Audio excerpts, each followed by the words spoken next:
శ్రీరామ్ జై శ్రీరామ్ జై శ్రీరామ్ లాల్ భగవాన్ తల్లికి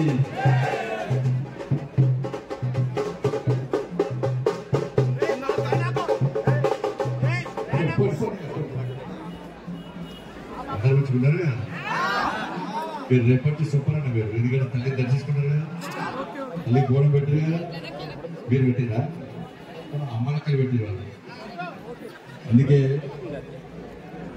ఇలా భాగ్యనగరం గల్లీ గల్లీల పాత బస్తీ ఆ బస్తీ ఈ బస్తీ ఏ బస్తీ అన్ని బస్తీలలో ఇవాళ ఈ ఆషాఢ మాసం సందర్భంగా బోనాల జాతర సందర్భంగా 7 రోజుల దుమ్దాం నడుస్తున్నారు.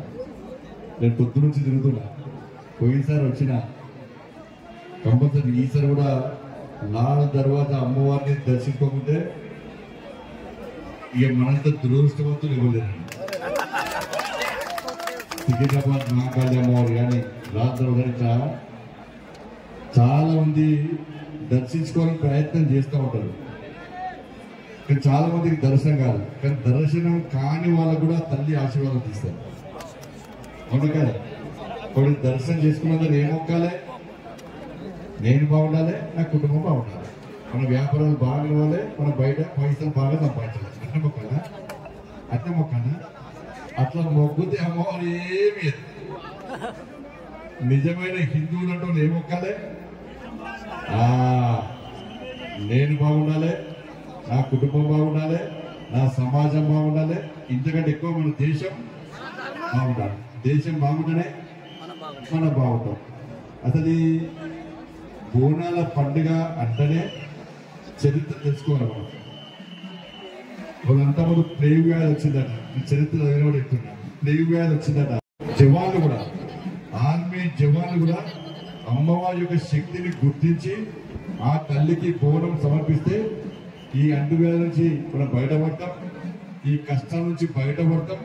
కాబట్టి అమ్మవారికి బోనం సమర్పించాలని చెప్పి ఆలోచనతో ఆ కాలంలో ప్రారంభించడానికి బోనాల పండుగ ఇప్పటి వరకు కూడా అదే భక్తి భావంతో ధార్మిక చింతనతో ముందుకు సాగుతుందంటే ఇది హిందూ సమాజం గొప్పతనం. మన భారతీయ ఉండడం మన అదృష్టం. హిందువుగా ఉండడం పూర్వజన్మ సుకృతం. ఆ హిందువు ఉంటాం కాబట్టి ఇవాళ బోనాల జాతర పండుగ జరుపుకుంటున్న మన అదృష్టవంతులం. కాబట్టి ఆ ధర్మం కోసం, ఆ సనాతన ధర్మం కోసం పనిచేయాలి, ఆ ధర్మ రక్షణ కోసం పనిచేయాలి, దేశ రక్షణ కోసం పనిచేయాలి, ఒక మంచి ఆలోచన పనిచేయాలి, అందరూ బాగుండాలని కోరుకోవాలి. అటువంటిప్పుడు మాత్రమే తల్లి మన కరుణాకటాక్ష అందిస్తుంది. ఇలా లాల్ దర్వాజా టెంపుల్ ఇది చాలా పవర్ఫుల్ టెంపుల్. ఇది చాలా పవర్ఫుల్ టెంపుల్. మా కొండ సూర్యకి నిజంగా ఆ తల్లి ఆశీర్వాదం పక్కా ఉండాలి. ఎందుకంటే బాగా కష్టపడుతుంది. కానీ అక్కడికి సహకరించాలి. ఇవాళ లాల్ దర్వాజా టెంపుల్ పోయినసారి కొంతమంది వచ్చారు, నాయకులు వచ్చారు. ఎన్ని కోట్లు ఇస్తారా మీకు? 10 ఇచ్చినాయా? మీరే అకౌంట్లో పడ్డా చూసుకోరు. అకౌంట్లో పడ్డే మళ్ళీ 10 కోట్లు ఇస్తే అదే మీకు ఇక కనబడ్డారు. మళ్ళీ ఎక్కడైనా కనబడ్డారా? తల్లి చాలా పవర్ఫుల్ అన్న. మామూలు వదిలిపెట్టదు. తెరమారు వేసి పడేస్తారు. అవునా కదా? 10 కోట్ల రూపాయలు ఇస్తాను ఇయ్యలే. ఇయ్యకుంటే ఏమేరు? కనబడకుండా వేరు. అందుకే పాలకులు ఎవరైనా మాట మాట్లాడమని జాగ్రత్తగా మాట్లాడాలి. తల్లి శక్తిని గుర్తించి మాట్లాడాలి. వేదికలు పెట్టేనే ఫోటోల కోసం, టీవీల కోసం రోజు చేయడానికి లేకపోతే హామీ లేదు. ఆ ధర్మం కోసం పనిచేయాలి, తల్లి కోసం పనిచేయాలి. మీకు ఒక విషయం చెప్తాను. ఈ పాత పద్ధతిని విమర్శించలేనన్నా, నేను వాస్తవ విషయాలు చెప్తాను. వాళ్ళు తిట్టుకుంటే ఏం ఇబ్బంది లేదు. ఇలా పాత బస్తీలో 24 దేవాలయాల్లో ఈ బోనాల జాతర జరగాలని చెప్పి ఒక కమిటీ ఏర్పడ్డారు. ఈ కమిటీ ఏర్పడితే దీనికి 8 దేవాలయాలకు ఎన్ని పైసలు ఇచ్చినా తెలుసా అన్న? 5 లక్షల రూపాయలు ఇచ్చారు. ఎంత సరిపోతాయా? సరిపోతాయా? రంజాన్ పండుగ ఎన్ని ఇచ్చారు తెలుసా మీకు? ఎన్ని ఇచ్చారు? 33 కోట్లు ఇచ్చారు. ఇద్దరు కూడా వచ్చేద్దాం. 33 కోట్ల రూపాయలు ఇచ్చారు. ఎంత? ఎన్ని కోట్లు? 33 కోట్ల రూపాయలు ఇచ్చారు. ఇలా అర్థం చేసుకోండి వాళ్ళు. అందుకే ఈ దేవాలయానికి ప్రత్యేకంగా నిధులు ఇవ్వాలి. దీన్ని చాలా శక్తివంతమైన దేవాలయం కాబట్టి ఈ దేవాలయ అభివృద్ధికి పక్క ఈ ప్రభుత్వం 10 కోట్ల రూపాయలు ఇవ్వాలని చెప్పి నేను మనస్ఫూర్తిగా రాష్ట్ర ప్రభుత్వాన్ని కోరుతున్నా. ఇప్పుడే మోహన్ చెప్పారు పక్కన ఫరీద్ మార్కెట్ ఉంటుందట.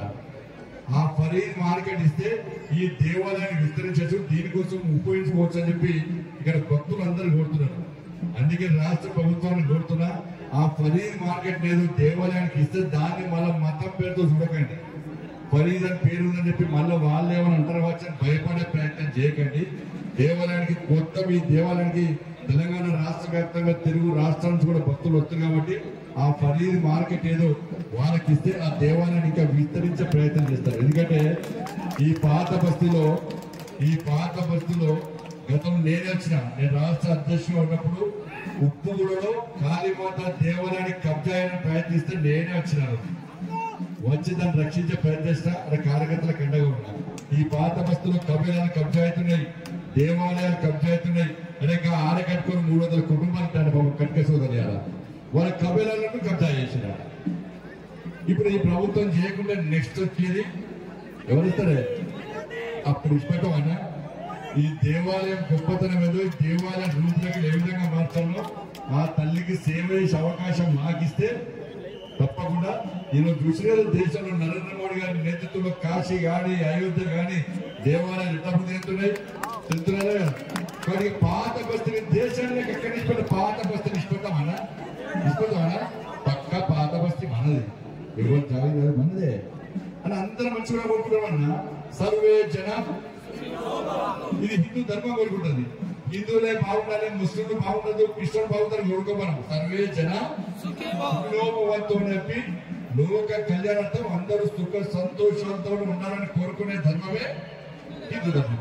కాబట్టి మీరందరూ కూడా ఒక మంచి ఆలోచన ఉండండి. తప్పకుండా దేవాలయాల అభివృద్ధికి మనందరం ముందుండాలి, దేవాలయాల పరిరక్షణ కోసం మనందరం ముందుండాలి.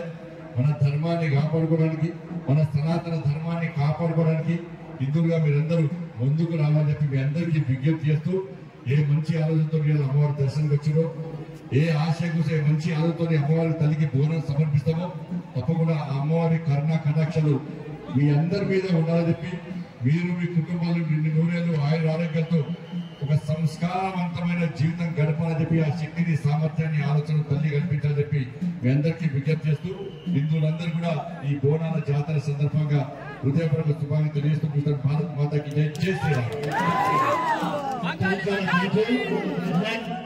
రాష్ట్ర ప్రభుత్వం 10 కోట్లు ఇస్తే కేంద్ర ప్రభుత్వం 20 కోట్లు ఇవ్వాలన్నా ఈ దేవాలయం అభివృద్ధి కోసం ఖచ్చితంగా. ఎందుకంటే కాశీల దేవాలయం లాల్బాగ్ దేవాలయం అభివృద్ధి కోసం కేంద్ర ప్రభుత్వం కనీసం 20 కోట్లు ఇవ్వాలని చెప్పేసి ఈ సందర్భంగా ఆలయ కమిటీ కోరుతుంది.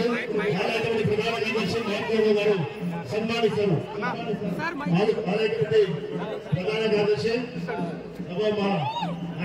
మా శ్యామల గారు జోగిని ఆశీర్వాదం అన్నారు. జోగిని ఆశీర్వాదం ఉన్నది. శ్యామల జోగిని గారి వారి ఆశీర్వాదం ఉన్నది. అందుకు ప్రతి సజాలకు పాట అందమైన తర్వాత పాటిస్తాం. శ్యామల గారు అదేవిధంగా మన మధుప్రియ చాలా చక్కటి తెలంగాణ మన సింగర్, చాలా చిన్న వయసులోనే ఎన్నో పాటలు పాడి మనందరినీ అలరించేది మధుప్రియ. మరి ఇప్పుడు మన ముందు ఒక్క పాట పాడుతుంది మధుప్రియ అన్న.